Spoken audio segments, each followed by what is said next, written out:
Study IQ IAS, अब तैयारी हुई अफोर्डेबल। हेलो एंड नमस्ते, मेरा नाम है डॉक्टर दीपानिता और आपका स्वागत है स्टडी IQ के एजुकेशनल प्लेटफॉर्म पे। आपने ये न्यूज़पेपर में देखा ही होगा कि यूएस प्रेसिडेंट ने कहा है कि मंडे से पहले, आने वाले मंडे से पहले इजराइल और हमास के बीच में एक सीज फायर डील साइन होने वाली है, जिसके अंडर में एक टेम्पररी पॉज गाजा में डिक्लेयर की जाएगी। उन्होंने ये भी कहा है कि Israel is ready to sign the deal, Hamas needs some time.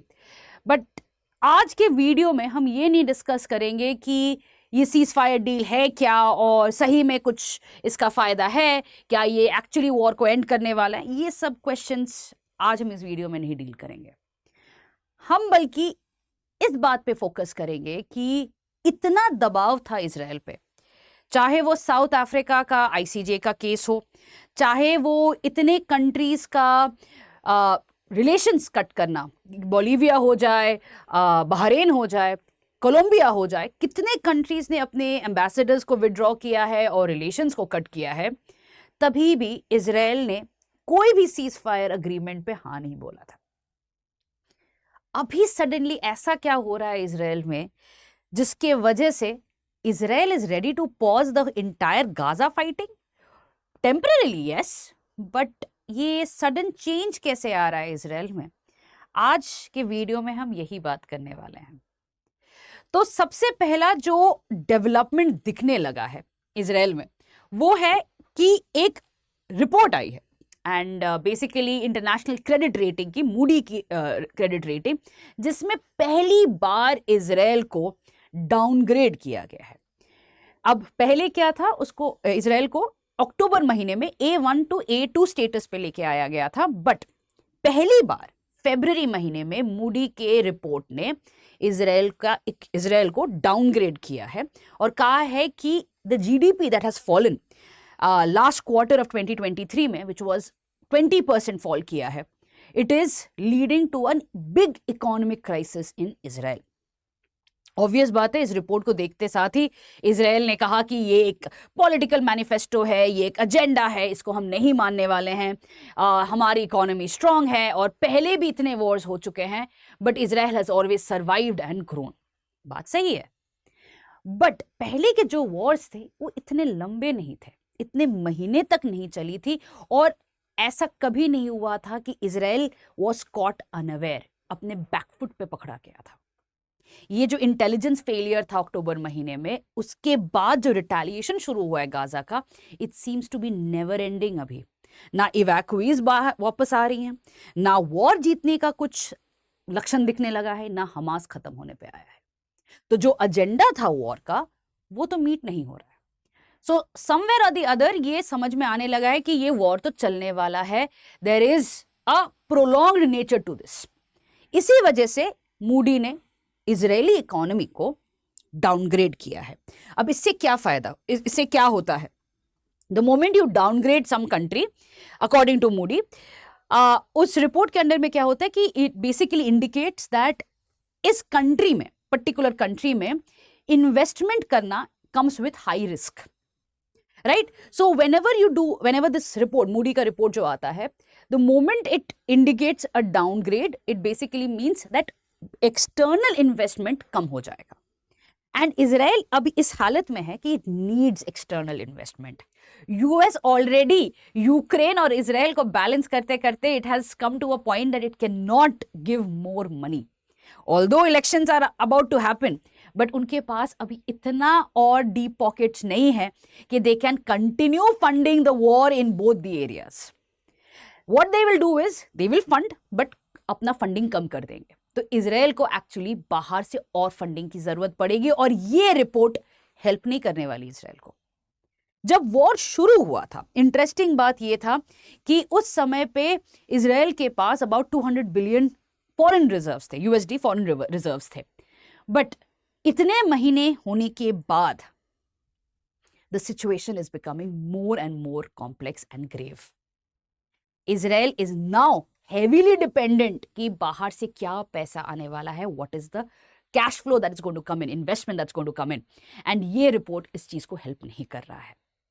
तो इस वीडियो में हम यही एग्जैक्टली बात करेंगे कि ये जो गाजा वॉर है, is it going to lead to an economic downfall of Israel? Is Israel looking at a probable recession coming in the next few months? Right? I hope you have got the context now. And before we go on to talk about exactly क्या हो रहा है economy में, want to talk about the leap year sale. ये last batch है success in prelims का. Now, if you are thinking of giving this year's prelims, तो आपका already तैयारी तो शुरू हो चुकी है. Last almost 100 days ही बाकी हैं. तो at this point of time, आपको क्या चाहिए? आपको डिसिप्लिन चाहिए, आपको मोटिवेशन चाहिए, and the third thing is practice चाहिए. सो सक्सेस SIP का जो लास्ट बैच है, वहां पे revision is something that best teachers are going to take care of. Along with it full length tests, हर टॉपिक के बाद आपको MCQs का प्रैक्टिस, ताकि हर टॉपिक पे आपको कोई भी क्वेश्चंस आए, जैसे मतलब if you are aware of the cricket analogies, तो bouncer ball आए या Yorkers आए, whatever kind of questions come, you are able to handle it with ease. तो इसीलिए practice is the key. And SIP में आपको हर टॉपिक के बाद आपको प्रैक्टिस क्वेश्चंस मिलेगा प्लस फुल लेंथ टेस्ट्स, जिससे कि every subject, every concept is in your fingertips. Last batch है, इसीलिए again and again I'm talking about it. And sale में तो course which costs 15,000 rupees is costing around 4,000 rupees. Best क्या है? If you use the code DW Live. क्या use करना है? DW Live. ये कोड अगर आप यूज करोगे तो SIP का जो लास्ट बैच है, you're going to get it at 3,999 rupees. ये सेल सिर्फ 29th February तक है. तो seriously, don't waste time. Go to the Study IQ website and buy now. It's only till tomorrow. तो 29th February तक है. तो seriously, go and enroll yourself. Batch is starting from 1st of March. So you really have to seize this opportunity and make it count. Right? तो again, code क्या है? DW Live. चलिए अब आते हैं कि क्या हो रहा है इजरायली इकोनॉमी में. सबसे पहला जो फरवरी में रिपोर्ट आई है कि 2023 के जो लास्ट क्वार्टर है, वहां पे Israeli economy has contracted by 20%, which was not expected. सभी ने प्रेडिक्ट किया था कि 10% तक कॉन्ट्रैक्शन होगा, बट ये डबल हो चुका है. क्यों हुआ है ये? There are multiple reason. सबसे पहला तो इस वजह से हुआ है कि जो पैलेस्टीनियन लोग थे, so basically have to understand that it's also, जब वॉर शुरू हुआ था अक्टूबर महीने में, it was also the crop season in Israel. तो वॉर के दौरान ही टू थिंग्स हैपेंड. एक, जो पैलेस्टीनियन लोग आते थे, गाजा से आते थे हेल्प करने में, एग्रीकल्चर सेक्टर और कंस्ट्रक्शन सेक्टर में, उनका पासेस सब बंद कर दिया. दैट मीन्स जो लेबर था, अवेलेबल लेबर था, वो बंद हो गया. दूसरा, second thing that Israel did was reservists. अभी आते हैं क्या होते हैं रिजर्विस्ट को बुलाया, जिसका मतलब और क्या हुआ कि जो डोमेस्टिक लेबर था वो भी कम हो गया. So now what Israel had to do, Israel had to start looking for options. But options का प्रॉब्लम ये होता है कि टाइम लगता है. अभी भी फरवरी महीने में about 40,000 Indians have actually travelled to Israel, but from October to February the crops have already complete devastation हो चुका है. Farms have been lying fallow. कोई क्रॉप, जो उनका जो फ्रूट कल्टीवेशन है वो पूरा डिस्ट्रॉय हो चुका है, नए सीड्स नहीं डाले गए हैं. सो कहीं ना कहीं agriculture has taken a huge hit.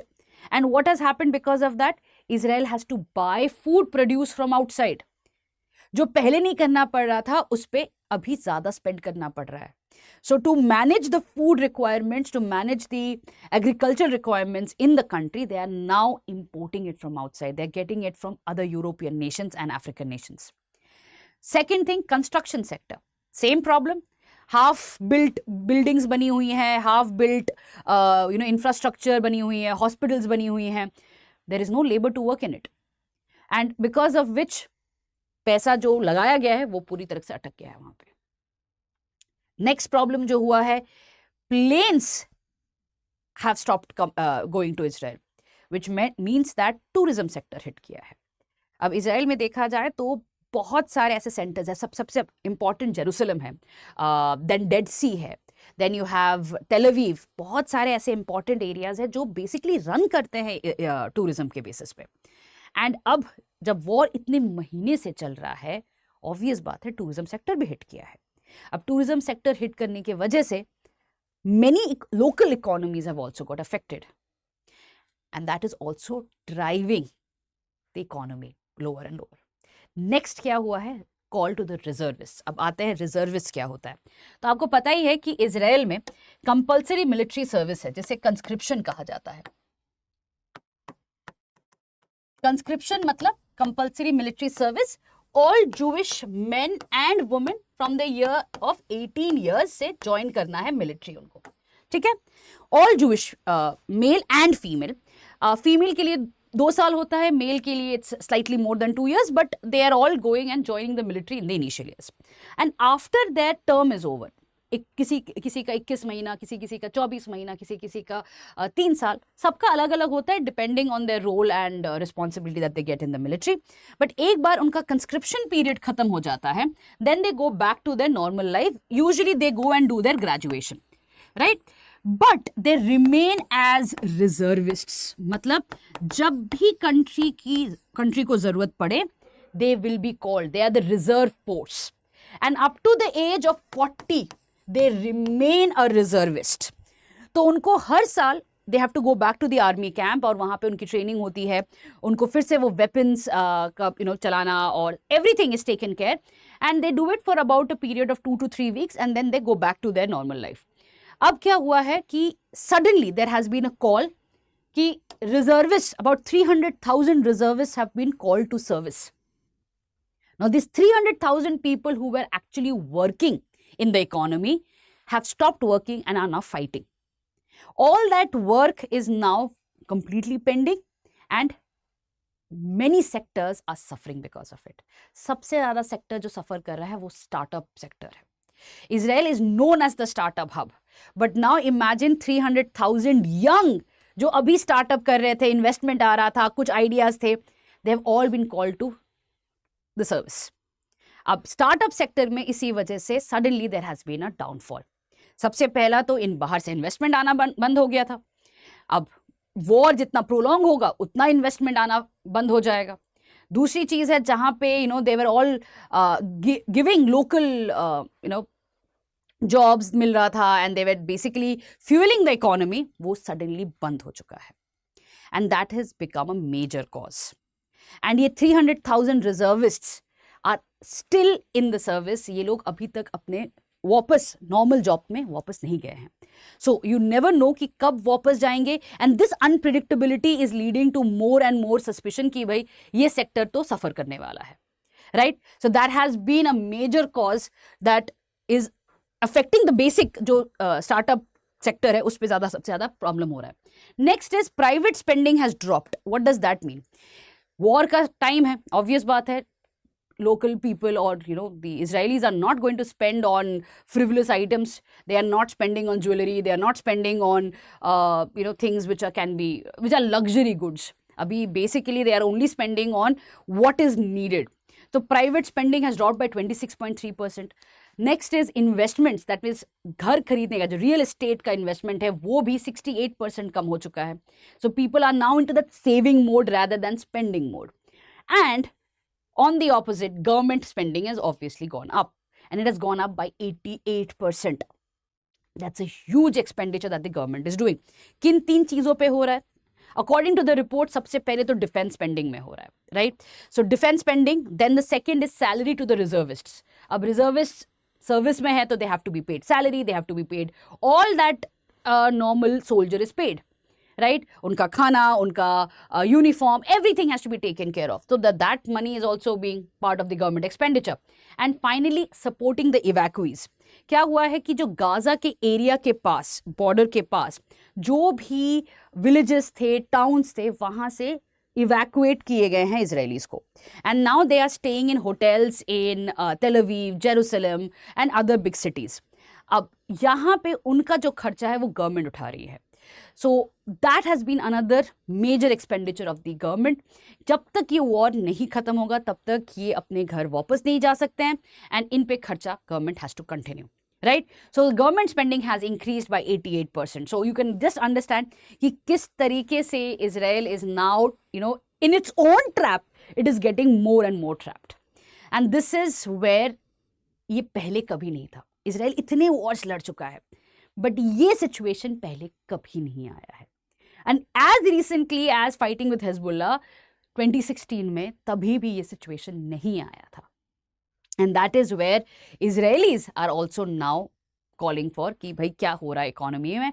They are actually saying that Netanyahu should resign and there should be a new government जहां पे गवर्नमेंट एक्सपेंडिचर को कंट्रोल किया जाए।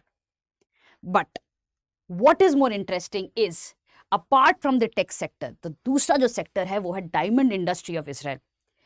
ना ये डायमंड इंडस्ट्री भी सफर करने लगा है एंड यही डायरेक्टली लिंक करता है इंडिया के साथ। तो क्या है लिंक? बेसिकली इजराइल से India buys raw diamond, India में कट एंड पॉलिशिंग होती है and then we again sell it back to Israel.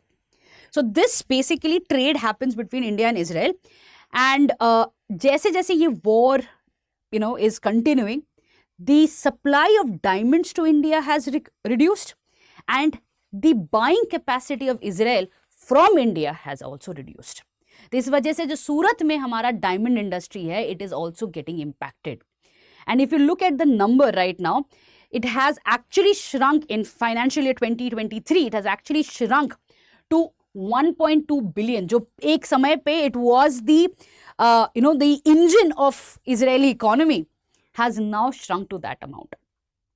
So the two basic engines, startup industry and the diamond industry, is suffering and Israel has no solution right now to end the war.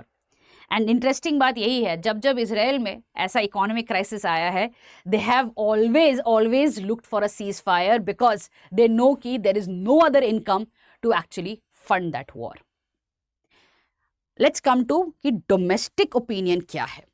Domestic opinion में दो चीज यहां पे important है। एक, I want to introduce to a concept called किबुत्स।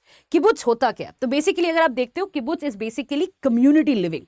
Israel में starting से ही, जब से ये नेशन इंडिपेंडेंट हुआ है, तब से किबुत्स हैज बीन अ की फीचर। किबुत्स क्या होता है कि जो इजरायलीज हैं, जूज हैं, they actually stay in this community living.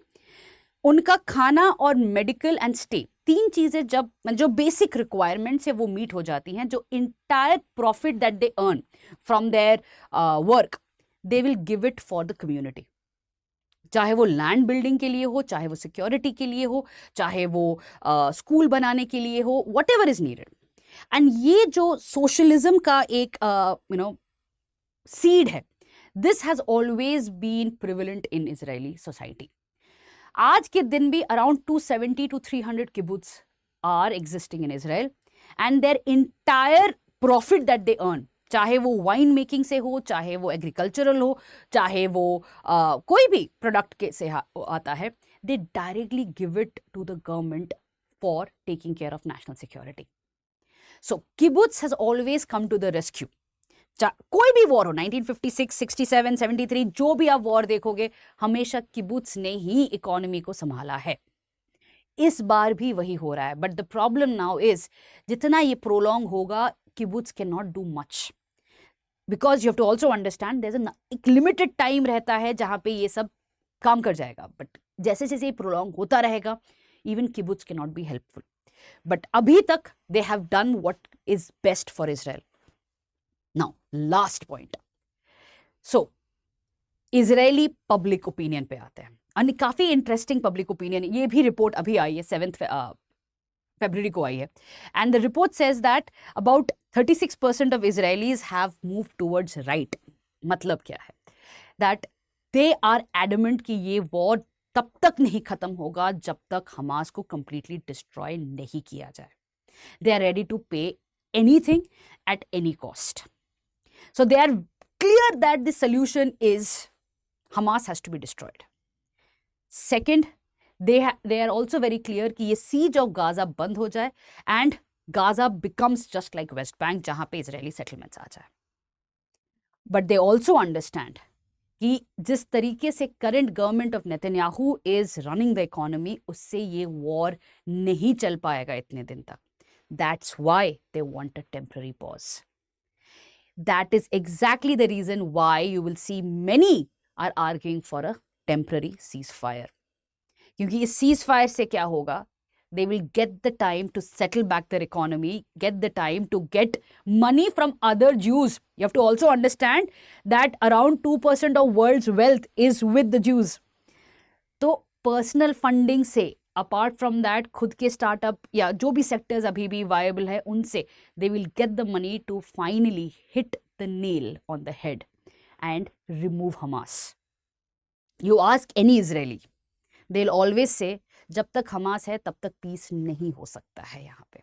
So for an Israeli it's very clear that the end game is removal of Hamas, it is removal of the siege of Gaza, but not at the cost of Israeli economy going down the way it is. इसीलिए if the Gaza war continues for some more months, Israel's economy is bound to fail and Israelis won't allow for that. Ceasefire का talk इसी context में चल रहा है and highly probable है कि ये साइन किया जाएगा.